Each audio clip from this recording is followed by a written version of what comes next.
नमस्कार, मी डी.एस. लोखंडे पाटील. चालू वार्तामध्ये आपलं सर्वांचं मनापासून स्वागत आहे. आज दिवसभरामधला चर्चेचा विषय म्हणजे देवेंद्र फडणवीस यांचं वक्तव्य. देवेंद्र फडणवीस यांनी एका मुलाखतीमध्ये सांगितलं की मी मुख्यमंत्री पदाच्या रेसमध्ये नाही आणि माझी आता इच्छा पण नाही किंवा मला कोणत्याही प्रकारची त्याची लालसा नाही.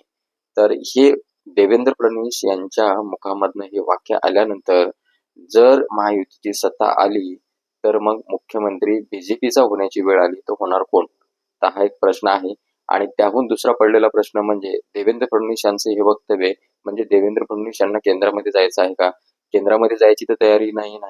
हे असे अनेक प्रश्न पडू शकतात, पण त्यामधला सगळ्यात महत्वाचा प्रश्न म्हणजे हा आहे की देवेंद्र फडणवीस यांनी आपण स्वतः मुख्यमंत्री पदाच्या शर्यतीत नसून आपण महायुतीमध्ये जो कोणी मुख्यमंत्री होणार त्यांना पाठिंबा देऊ असं वक्तव्य केल्यामुळं राजकीय वर्तुळामध्ये ह्या वक्तव्याची चर्चा होते. यावरती आपलं काय मत आहे आपण कमेंट बॉक्समध्ये कमेंट करून नक्की कळवू शकता.